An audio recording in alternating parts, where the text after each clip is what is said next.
Hello students, आज solid state का next lecture है। इसमें हम लोग डिफेक्ट्स के बारे में पढ़ने वाले हैं। डिफेक्ट्स पिछला लेक्चर हम लोग डिफेक्ट से पहले वाला जो उसको कवर अप किए थे और उसके बाद का लेक्चर है डिफेक्ट्स वाला। तो इसमें डिफेक्ट्स देखिए क्या होता है कि डिफेक्ट्स है कि जिसको इम्परफेक्शन बोलते हैं हम लोग। इम्परफेक्शन कि कोई भी चीज़ बन रहा है उसमें कुछ त्रुटियां हैं, कुछ गड़बड़ी है। जैसे कि पार्टिकल्स अरेंज अगर हो रहा है तो अरेंजमेंट में कोई गड़बड़ी आ जाए। जैसे कोई डॉट अगर अरेंज हो रहा है, वहाँ से कोई डॉट मिसिंग हो जाए, कोई पार्टिकल मिसिंग हो जाए, एक पॉइंट के अबाउट मिसिंग आया तो उसको पॉइंट डिफेक्ट बोल देते हैं। ठीक है, तो मतलब ऐसा कोई बात ही नहीं है, ऐसा कोई चीज़ ही नहीं है जहाँ पर डिफेक्ट ना हो। 100% परफेक्ट तो कुछ होता ही नहीं है इस दुनिया में। तो इसीलिए अगर सॉलिड भी क्रिस्टलाइज होता है तो उसमें कोई डिफेक्ट्स मतलब फ्री हो ऐसा नहीं हो सकता। थोड़ा बहुत डिफेक्ट्स, किसी न किसी तरह का डिफेक्ट्स उसके अंदर मौजूद होता है। ठीक है, उसी सब चीज़ के बारे में आज हमको पॉइंट वाइज बात करेंगे। पूरा एनसीईआरटी को कवर अप करेंगे। जो एनसीईआरटी जिस तरह से आपको बताया है वो पूरा चीज़, मतलब इस लेक्चर को देखने के बाद आपको एनसीईआरटी का कुछ भी देखने का ज़रूरत नहीं है। 100% उसको कवर अप किया गया है। बस आपको थोड़ा सा इसको ध्यान से समझिएगा कि डिफेक्ट्स, तो डिफेक्ट्स हमने कहा कि जब क्रिस्टलाइजेशन होता है, जब सॉलिड क्रिस्टल्स बना रहे होते हैं तो उस समय जैसे अगर पॉइंट से मिल करके बन रहा है तो वहाँ पर पॉइंट्स का क्या होता है कि वो मिसमैच हो जाता है। वहाँ पर वो पॉइंट अपने जगह पर नहीं होता है, या तो अपने जगह से हिल जाता है या फिर वो वहाँ से गायब हो जाता है। इस तरह का कुछ भी चीज़ हो सकता है। मान लीजिए कोई एक लाइन इस तरह से अरेंज हो रहा है, तो अगर एक लाइन बीच में गैप हो गया तो एक लाइन के अबाउट डिफेक्ट आने लगता है, तो उसको हम लोग लाइन डिफेक्ट के नाम से जानते हैं। तो पॉइंट डिफेक्ट भी हो सकता है, लाइन डिफेक्ट भी हो सकता है। तो यहाँ पर क्लासिफिकेशन कुछ इस तरह से दिखाया गया है कि डिफेक्ट्स, पहले तो पॉइंट डिफेक्ट्स। ठीक है, हमने यहाँ पर इसको ग्राफिक्स करा हुआ है, देखिएगा कि point defects and line defects. ठीक है, डिफेक्ट जो हमें यहाँ पर पढ़ने हैं वो दो तरह का डिफेक्ट देखने को मिलता है, एक पॉइंट डिफेक्ट्स, एक लाइन डिफेक्ट्स। पॉइंट डिफेक्ट्स में क्या है, पॉइंट के अबाउट इरेगुलरिटी है। लाइन डिफेक्ट्स में क्या होता है कि लाइन के अबाउट इरेगुलरिटी होता है। ठीक है, एक ये डिफेक्ट्स है। अब पॉइंट डिफेक्ट को फिर से क्लासिफाई किया गया, जो हमें पढ़ना है अकॉर्डिंग टू एनसीईआरटी सिलेबस, कि पॉइंट डिफेक्ट 3 पार्ट में डिवाइड होता है: stoichiometry, non stoichiometry and impurity defect. देखिए, stoichiometry, non stoichiometry and impurity defect थोड़ा सा बताना चाहेंगे। स्टोइचियोमेट्री क्या है? जो भी कंपाउंड हम लोग बनाते हैं, NaCl, KCl, Na2SO4, तो देखिएगा कि इस सब का एक फिक्स रेशियो होता है होने का। इसका स्टोइचियोमेट्री मेंटेन रहता है।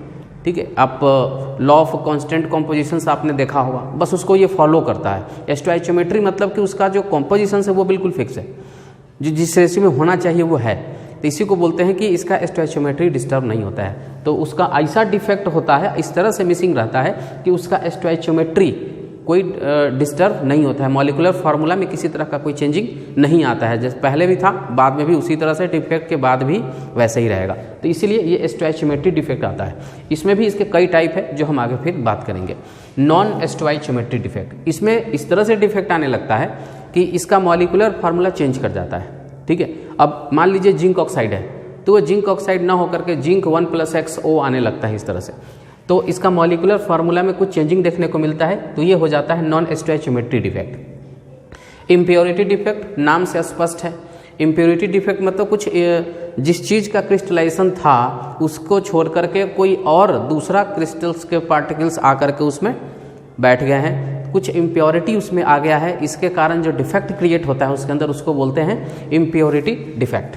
अब नॉन स्टोइचियोमेट्री के भी 2 टाइप आ जाते हैं, जो मेटल डिफिशियंसी और मेटल एक्सेस डिफेक्ट होता है, जिसको बाद में हम लोग कवर अप करने वाले हैं।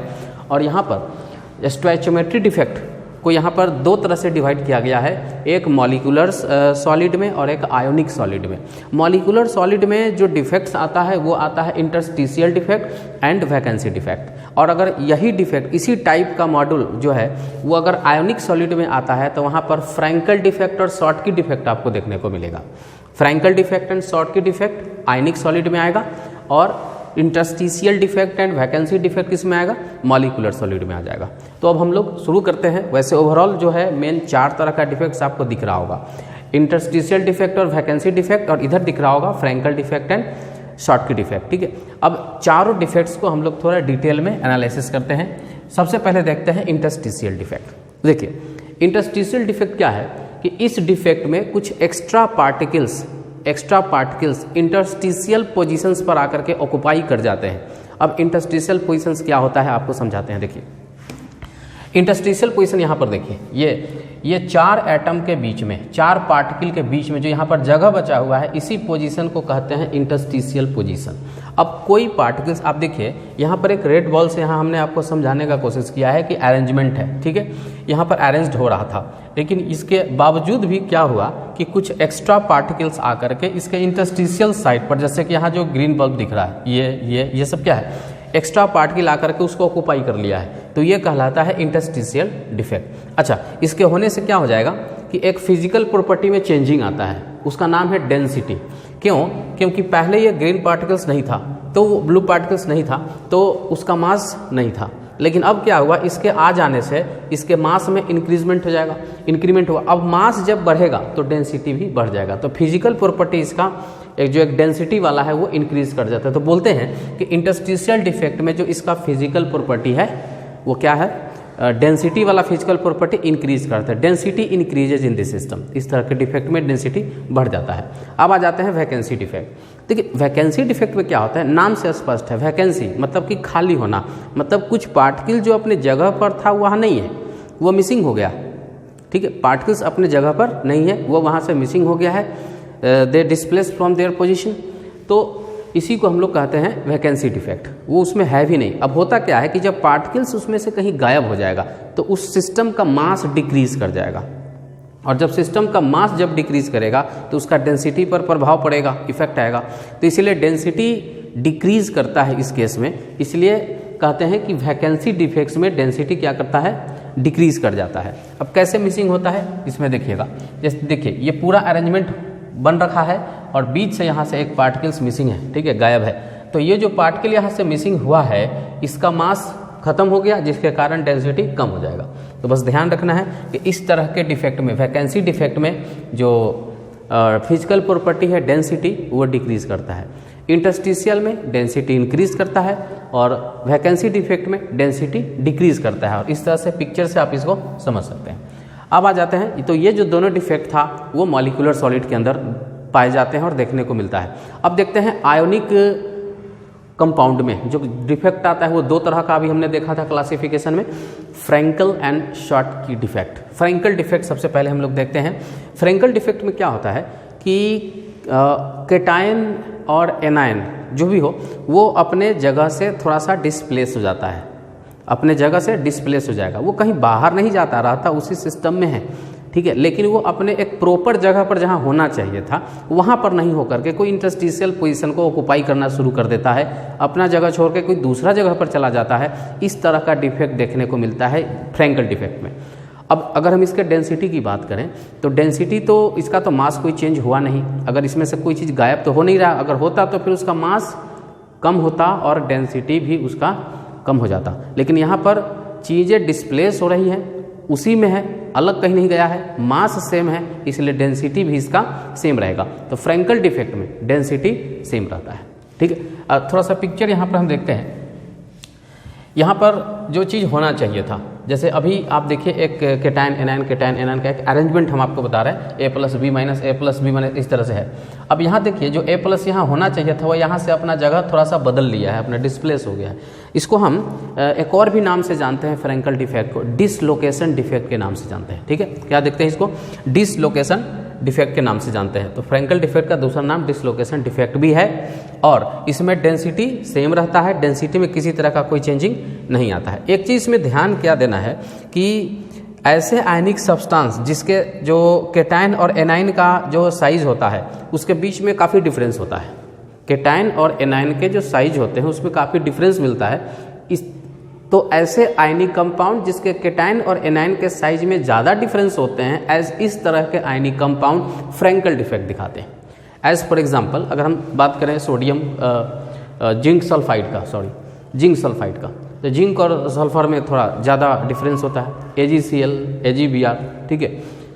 तो इस तरह के देखिए यहाँ पर लिखा हुआ है कि this defect shown by ionic substance in which there is a large difference in size of cation and anion. पूरा अच्छे तरह से जो मेन पॉइंट होता है एनसीईआरटी में उसको हम कवर करके यहाँ पर देखे हैं। आप चाहें तो इसको स्क्रीनशॉट ले सकते हैं या फिर आप इसको मेंशन कर सकते हैं, आप बुक भी देख सकते हैं। तो ये हो गया फ्रैंकल डिफेक्ट, फिगर इस तरह से समझने के लिए दिखाया गया। आगे आ जाते हैं शॉर्टकी डिफेक्ट। देखिए शॉर्टकी डिफेक्ट क्या होता है? शॉर्टकी डिफेक्ट होता है, नाम से याद रखिएगा, short of ion, it arises due to short of ion, मतलब कि उसमें से कुछ आयन मिसिंग है। केटाइन और एनायन के अरेंजमेंट में जो केटाइन होना चाहिए, जो एनायन होना चाहिए, वो वहाँ से क्या है, मिसिंग है, they are missing from their position, but equal number of cation and anions are missing due to which they maintain their electrical neutrality.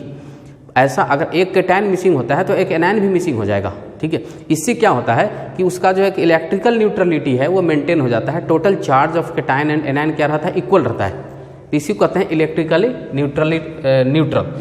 तो इसमें क्या होगा कि अब तो पार्टिकल्स मिसिंग है, अब पार्टिकल जब मिसिंग हो गया तो उसका मास क्या हो जाएगा, मास कमने लगेगा, डिक्रीज करने लगेगा। अब मास जब डिक्रीज करेगा तो उसका डेंसिटी भी क्या होगा, डिक्रीज हो जाएगा।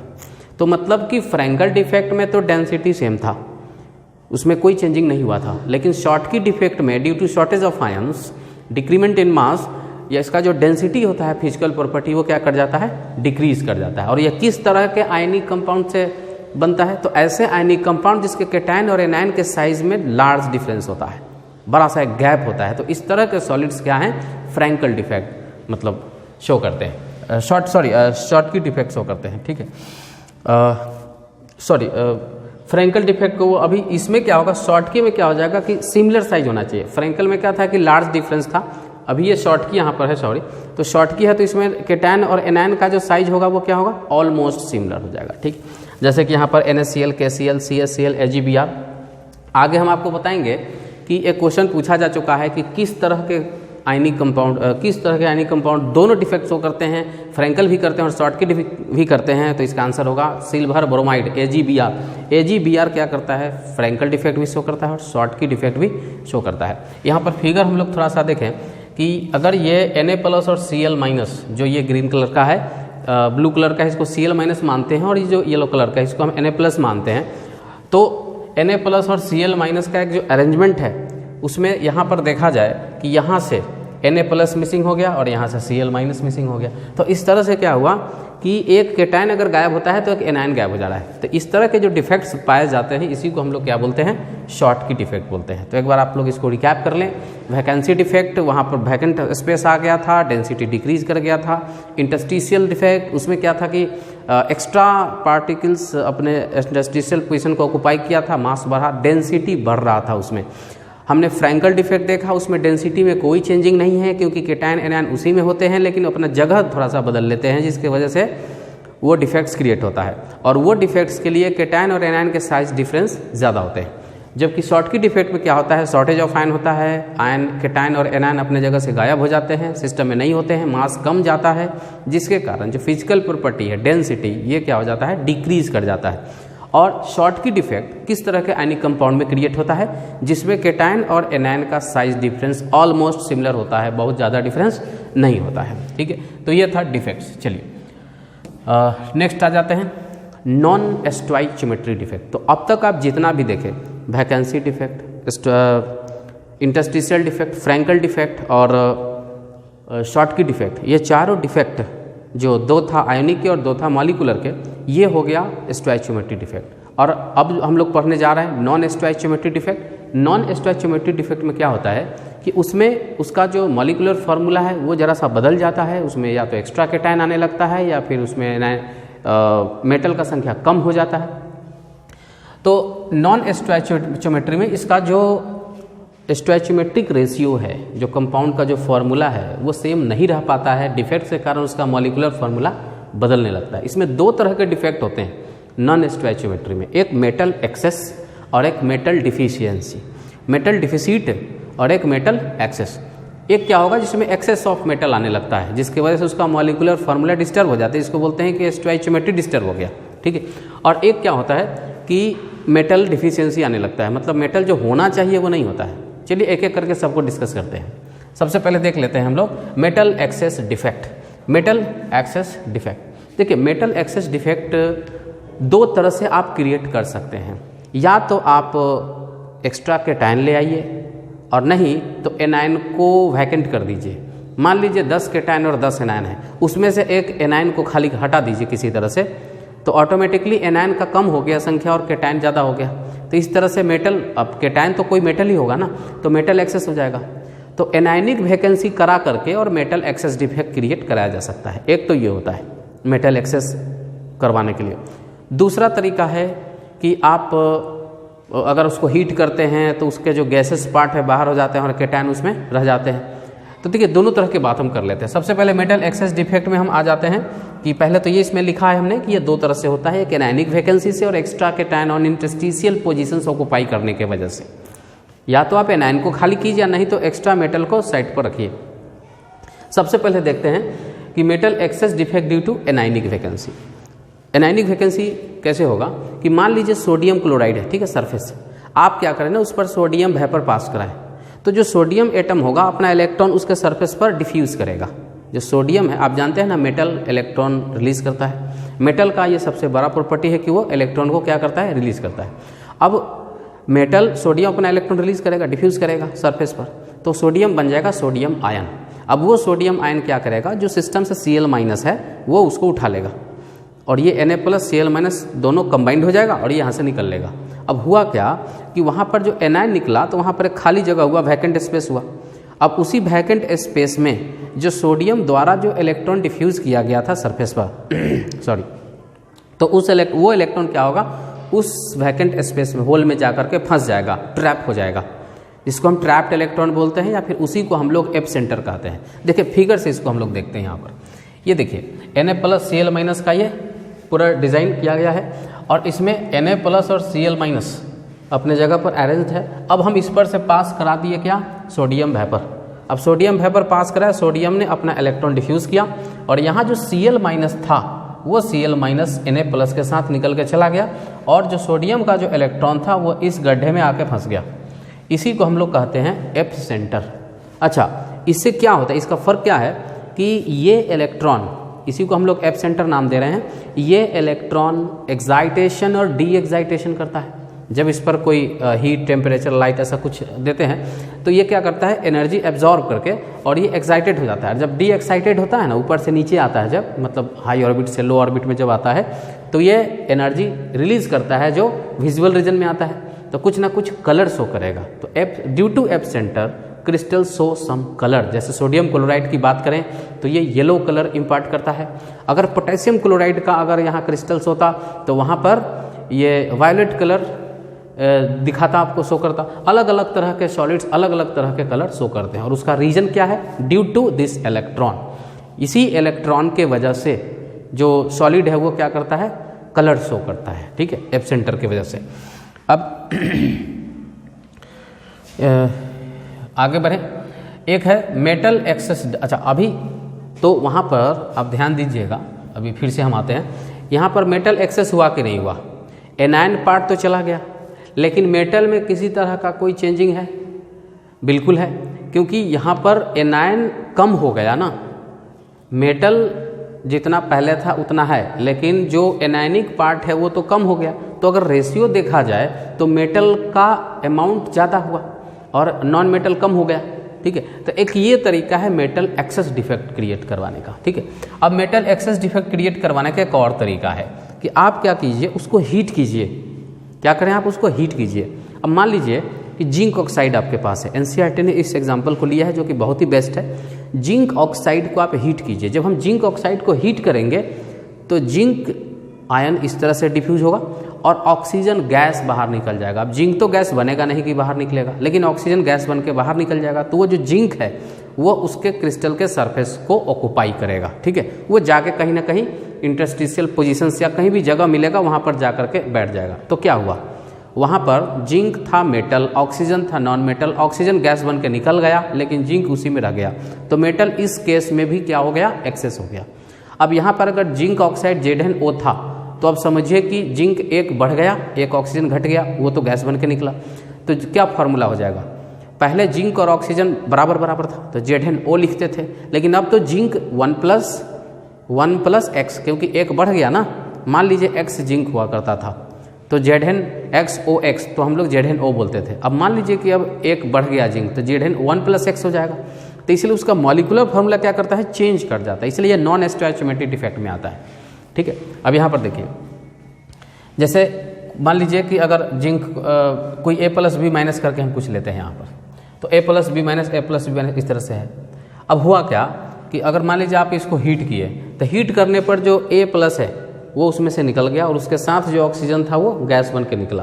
तो ये देखिए A+ एक एक्स्ट्रा पोजीशन ऑक्यूपाई कर लेता है, ठीक है। यहाँ पर एक कैटायनिक पार्ट आ गया। तो अभी आप गिन सकते हैं कि इसमें A+ यानी मेटल का संख्या ज़्यादा है। तो मेटल एक्सेस डिफेक्ट में मेटल एक्सेस डिफेक्ट करवाने के दो तरीका हो सकते हैं। या तो आप एनायन को वैकेंट करा दीजिए, एनायन को वहाँ से ख़त्म कीजिए, और नहीं तो एक्स्ट्रा कैटायन वहाँ लाने का कोशिश कीजिए। अब जैसे अभी इसको हीट किए तो एक्स्ट्रा कैटायन आ गया यहाँ पर, ठीक है।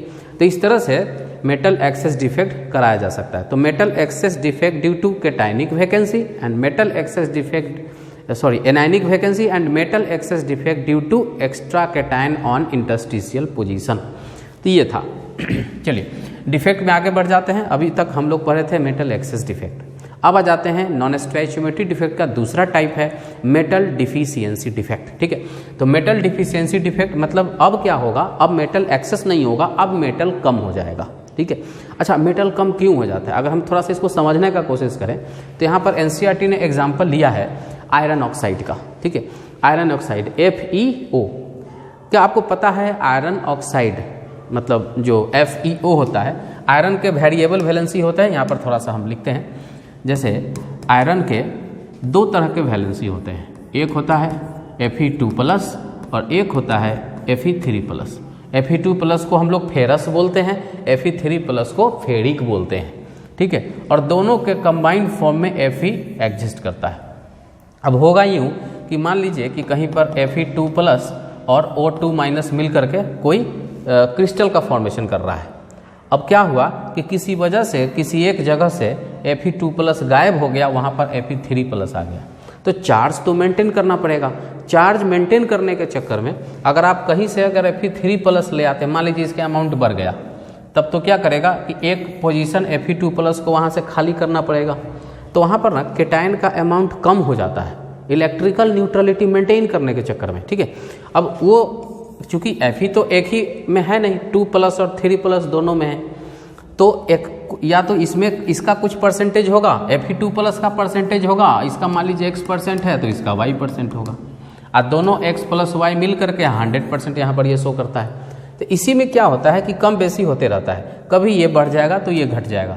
इसके कारण जो एक आयरन ऑक्साइड का जो एक जेन्युइन फार्मूला FeO होना चाहिए था वो न हो करके वो कम होने लगता है। ये देखिए फार्मूला में क्या लिखाएगा, Fe इसका जो कंपोजिशन है वो Fe 0.95O रेंज में वेरी करता है, कभी 0.96, कभी Fe 0.98O आने लगता है। तो देख रहे हैं आयरन पूरा नहीं है, वो पूरा एक है भी नहीं, वो 0 पॉइंट में है, जबकि ऑक्सीजन पूरा है।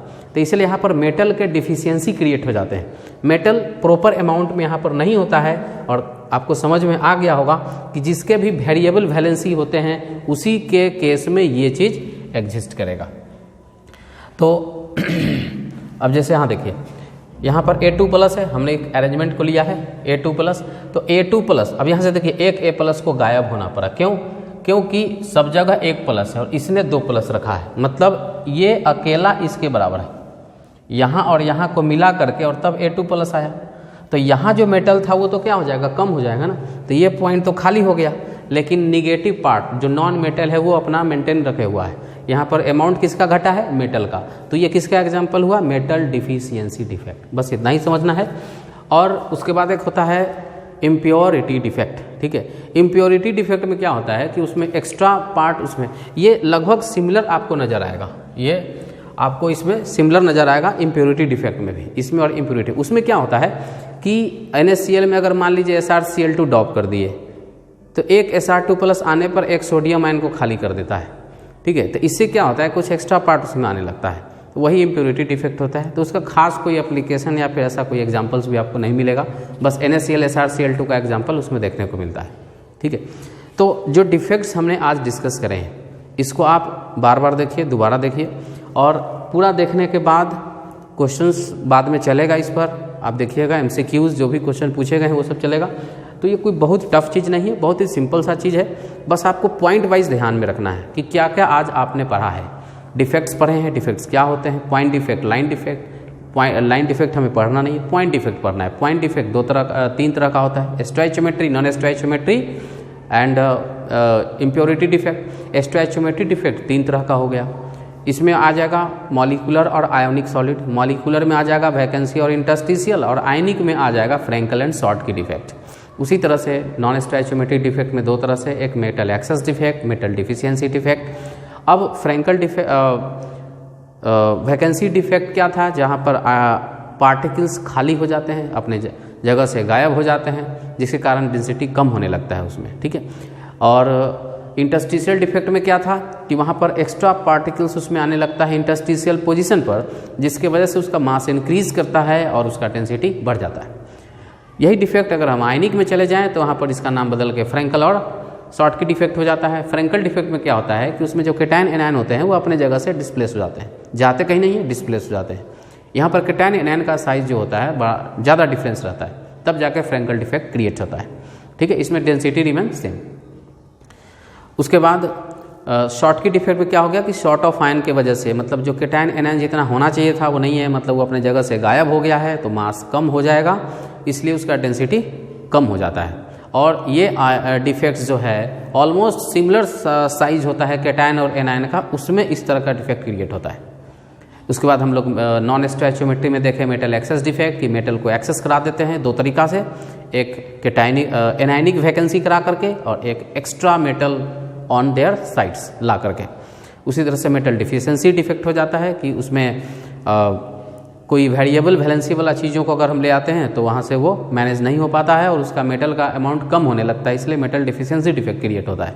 मॉलिक्यूलर फार्मूला देख करके आप जान सकते हैं कि ये कौन सा डिफेक्ट हो रहा है। जैसे ही आप देख रहे हैं Cu 0.98 आ गया, मतलब क्या, ये एक मेटल डिफिशियंसी डिफेक्ट हो गया। तो पॉइंट में जैसे ही आएगा वो क्या हो जाएगा, मेटल डिफिशियंसी डिफेक्ट हो जाएगा। मॉलिक्यूलर फार्मूला देख के बताया जा सकता है। तो ये पूरा हमने रिकैप कर दिया जो आज का लेक्चर में था। थैंक यू, मिलते हैं फिर अगले लेक्चर में।